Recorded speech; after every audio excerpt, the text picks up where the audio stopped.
Ayo, apa orang mas? Naon lagi kita berbarawakan di sok. Sok.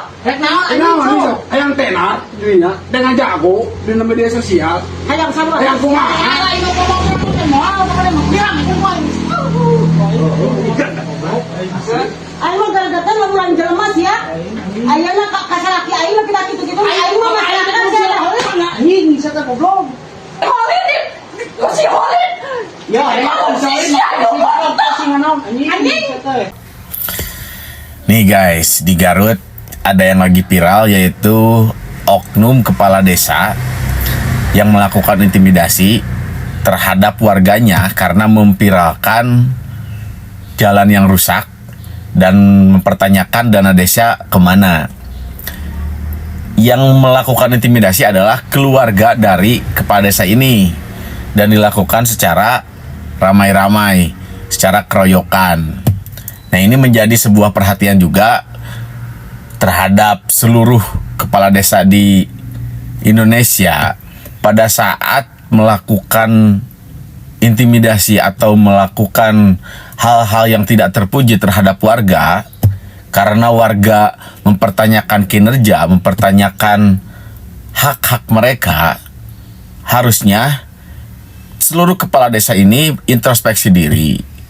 Harusnya seluruh kepala desa ini menerima masukan ataupun menerima kritikan dari warganya, karena yang namanya pejabat itu dibayar oleh rakyat dan seorang pelayan rakyat. Nah, ini menjadi sebuah kekecewaan juga pada saya karena memang oknum kepala desa dan keluarganya ini sudah sangat keterlaluan. Bisa ada videonya udah viral kemana-mana dan dia melakukan intimidasinya secara kasar dengan bahasa yang kasar, bahkan indikasi ada sampai ingin melakukan kekerasan fisik. Mudah-mudahan segera ditangani oleh pihak-pihak yang memang berwenang. Terus juga sudah ada tanggapan dari Wakil Bupati Garut, Bu Putri Karlina, dan kepala desa tersebut akan segera diaudit. Mudah-mudahan kedepannya warga tersebut bisa mendapatkan keadilan dan oknum kepala desa beserta keluarganya juga segera ditindak. Viral di Garut kasus intimidasi anu dilakukan ku keluarga kepala desa ka saurang warga anu posting jalan rusak di desana. Suwe anjeun langsung ditanggapi ku KDM. Langsung KDM atuh menginstruksikan ke aparat-aparat kabeh di desa-desa nepi ka RT-RT. Sudah bukan zamannya anti kritik, selain usumna anti kritik teh. Komo intimidasi, kokoboyan, pepremanan gitu wirang ayeuna mah. Jadina era atuh ayeuna mah nyel sakeluarga eta viral se-Indonesia. Tuh langsung ditanggapi ku KDM atau kudu atoh lamun kira-kira meureun teu katanagaan ku dana desa meureun viral gitu mah pan sugan bupatina nu eraeun kabupaten nu eraeun diomean ku kabupaten kanyahoan ku KDM sugan di provinsi atuh diomeana lain kalah amek-amekan ngamuk, intimidasi, kokoboyan, pidana atau eta mah bisa-bisa cilaka 12 nyawirang jadi kerem parah wa lieur geus kieu mah. Ieu nu keur viral ya nya aya oknum anak kepala desa di Garut mengintimidasi wargana anu miralkeun jalan rusak cenah. Kata ngomong cenah si anak kepala desa teh cenah naon hayang viral cenah hayang tenar anu dubuk mah meureunnan sia sebagai anak kades hayang kapandang nya hayang kapandang sebagai anak kades melaan bapana cik atuh nya lamun misalkan menang kritikan ti warga teh apalagi dirasa bapak sia gitunya sebagai kades encan bisa ngalusan jalan dengekeun atau aspirasi warga teh ulah jol diintimidasi aring geus kieu mah geuningannya bapak sia kene anu era teh keur mancan bisa ngalusan jalan boga anak anu arogan sakarak jadi anak kades kumaha lamun misalkan geus jadi anak presiden aduh anjir ngalunjakna meureunnan. Respon Gubernur KDM soal pemuda viralkan jalan rusak di Garut diintimidasi dan dipolisikan keluarga Kades. Saya himbau kepada teman-teman di pedesaan dimanapun mereka berada teman-teman. Jangan pernah memviralkan jalan rusak ataupun ada rumah-rumah orang miskin yang hidup di bawah garis kemiskinan. Itu jangan teman-teman. Nanti kalian dipolisikan. Nah nanti kalian diintimidasi teman-teman. Lebih baik kalian lipat tangan, kalian berdoa. Walaupun sisi lain Pak Prabowo bilang, wah negara kita ini negara yang mampu, kita menolak semua bantuan asing karena kita mampu. Ya, tetapi walaupun ada jalan-jalan rusak, minta tolong teman-teman, demi keamanan teman-teman, jangan pernah memviralkannya. Kenapa sih orang itu nggak bisa belajar dari kesalahan orang lain? Ya kayak yang terjadi yang baru-baru ini viral lagi, hal yang kurang enak dari Kabupaten Garut tentang intimidasi dari oknum kepada salah satu orang yang sering mengkritik gitu. Kan gini ya teman-teman, aku nih pernah punya pengalaman jatuh di lubang yang salah ketika aku marah-marah untuk orang yang seharusnya aku nggak marahin. Terus sebelum ini, beberapa bulan sebelum ini, baru viral juga di Garut, intimidasi Kades kepada orang yang mengkontenkan masalah di desanya. Loh kok yang sekarang bisa kejadian lagi? Apa dia nggak lihat HP apa gimana? Bahwasanya kalau kamu berbuat hal yang salah, terus viral tuh ribet banget loh. Dan salah juga, mengintimidasi itu udah pasti salah.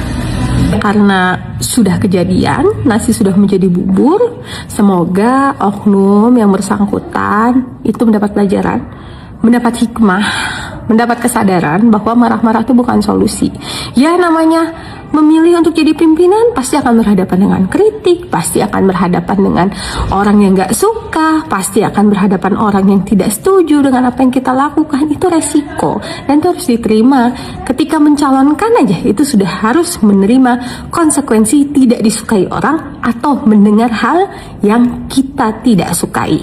Itu bagaimana selanjutnya? Selanjutnya satu, saya sudah telepon Pak Inspektur dari Inspektorat untuk segera datang ke desa, mengaudit seperti yang teman-teman minta. Mengaudit untuk apa? Kalau bagi saya bukan untuk mencelakakan kepala desa, tapi untuk memberikan informasi berimbang.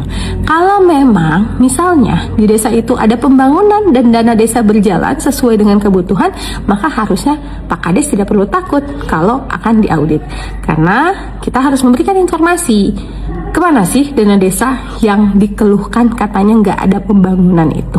Harus berimbang. Mungkin nanti AA yang mengkontenkan itu juga harus tahu informasinya. Jadi kalau nanti Inspektorat sudah ada hasilnya, akan saya coba jelaskan kalau memang oke, di desa itu ternyata ada pembangunan, atau oke, di desa itu ternyata tidak ada pembangunan, atau kemanakah dana desanya berada. Yang kedua, tolong ini menjadi pelajaran. Aku pernah salah dan aku tidak akan pernah mengulangi. Kades yang sebelumnya juga pernah ada yang salah. Mohon kepada kades yang lain atau siapapun pejabat lainnya, adalah sebuah konsekuensi yang harus kita terima bersama kalau kita dikritik atau kalau kita mendapatkan masukan yang kurang mengenakan. Harus legowo, terbuka, dan mengakui kalau memang masih ada yang belum sempurna dari kepemimpinan kita. Tolong jangan selesaikan masalah dengan emosi, atau jangan malu ketika ada yang mengkontenkan. Kalau kerja benar pasti nggak akan malu yang kayak gitu. Mungkin hari ini belum, tapi besok akan, ya kan gitu. Terakhir, untuk masyarakat, terima kasih sudah selalu memberikan masukan dalam bentuk apapun. Biasanya sih dalam bentuk konten atau DM atau dalam kanal-kanal lainnya. Terima kasih saya ucapkan, dan saya selalu menerima baik buruknya dari apa yang diberikan, dari apa yang disampaikan oleh masyarakat.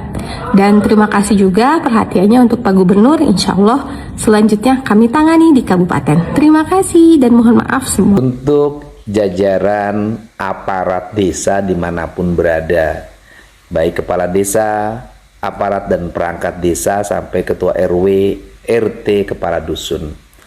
Manakala ada orang yang melakukan kritik, memposting pembangunan yang belum berkeadilan, jalan rusak, drainase rusak, saluran air rusak, rumah rakyat miskin yang tidak ada yang peduli, jangan pernah melakukan intimidasi, pengancaman. Dalam dunia yang semakin terbuka, kita nih aparat, kalau ada warga yang menceritakan tentang jeleknya pembangunan, harus kita menerima dengan lapang dada. Selanjutnya kita berusaha untuk melakukan perubahan dan perbaikan. Sudah bukan musimnya lagi kita anti kritik dan kita mencaci maki orang yang mengkritik kita. Bahkan kita harus tahan terhadap caci maki, karena bisa jadi kita ini jadi pemimpin, salah satu hal yang harus kita alami adalah dicaci maki. Semoga peristiwa tersebut tidak terulang lagi, dan saya minta pada seluruh jajaran masyarakat, kepala desa yang ada di sana, lakukan rekonsiliasi, lakukan perbaikan pembangunan, dan kepada bupati untuk segera menanganinya. Jangan membiarkan ada tindakan-tindakan intimidatif terhadap otokritik.